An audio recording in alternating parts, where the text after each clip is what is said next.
respond. The second type of people, the rocky soil, Jesus said, there's some people who hear, but they don't develop any roots.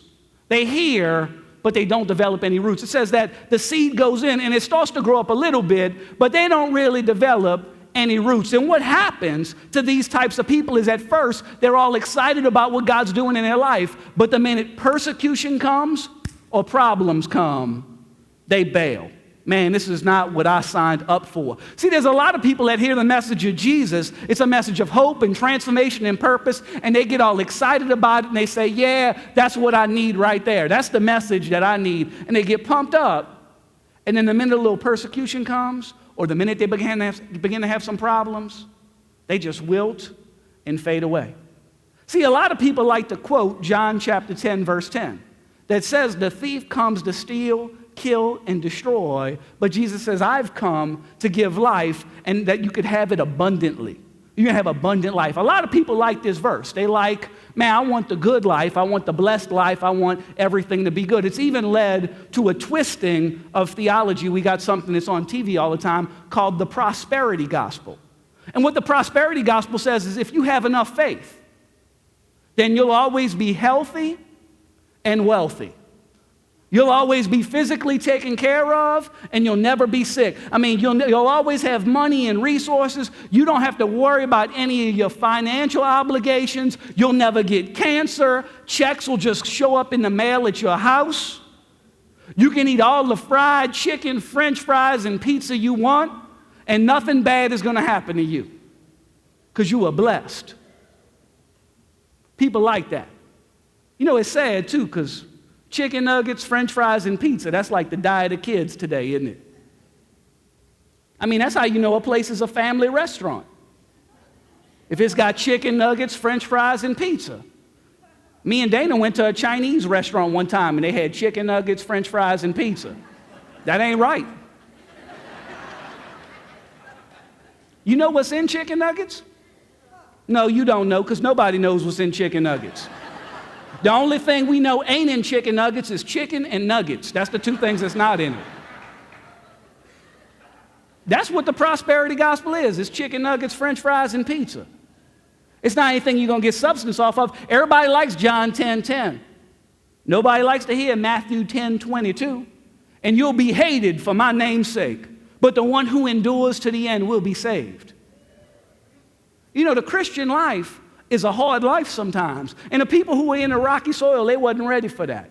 They wasn't ready for the persecution and the problem. Sometimes I just want to tell people up front, listen to me. You're not cut out to be a Christian.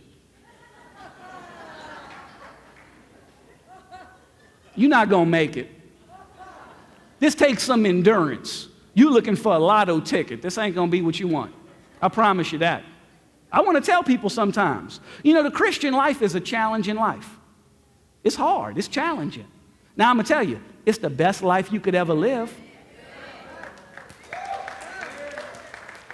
See, I don't know if you know this or not, but nothing that's beneficial is easy. If it was easy, everybody would be doing it. But it's not easy. It's hard work, and most people just ain't willing to do it. If you want a life of mediocrity, man, you just need to stay home. Sign up for Amway or something. Do something different. Christianity's not for you. Christianity, you got to persevere. It says, man, those that endure. You don't have to endure blessing. You got to endure persecution and problems and challenges and difficulty. Now, I'm going to tell you at the same time, your life will be full of blessing, but it's going to be the blessings that God chooses for you. See, Jesus said in John 16:33, I have said these things so that in me you can have peace. In the world, you'll have tribulation, problems, trials, difficulties, but take heart, because I, Jesus Christ, have overcome the world. Now, everybody wants blessing, but they want the kind of blessings that they want to have. They don't want the blessings that God wants for them. I can relate as a parent. You know, my son, Jack Hayden, you know what he wants to do? He wants to play video games. From the time he wakes up to the moment he goes to sleep. That's what he wants to do.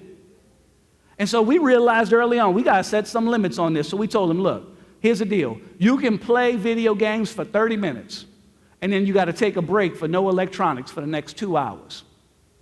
And then you can get 30 minutes. And at first, he kind of fought it. But now, he actually likes the boundaries. He actually starts timing. He's like, what time is it? 2:30? All right, let me get on this real quick. And he doesn't even get upset. He doesn't even get disappointed. He turns the game off himself because he knows what the guidelines and the rules are. God works like that with us. God blesses us because here's the reality. If he plays video games from morning till nighttime every single day, is that going to set him up to be successful in life? He's going to be living in my house when he's 38 in the same room, eating his boogers and wondering why he can't get a job. I'm trying to bless the boy. I'm trying to set him up for success. And God's doing the same thing with us, but that doesn't mean it's easy. So here's my question. Are you willing to serve Jesus when everything's easy, convenient, and without resistance? Is that the only time you're willing to serve him? Or are you willing to persevere to the end, to build character and develop your spiritual life and become the man and woman of God that he intends for you to be?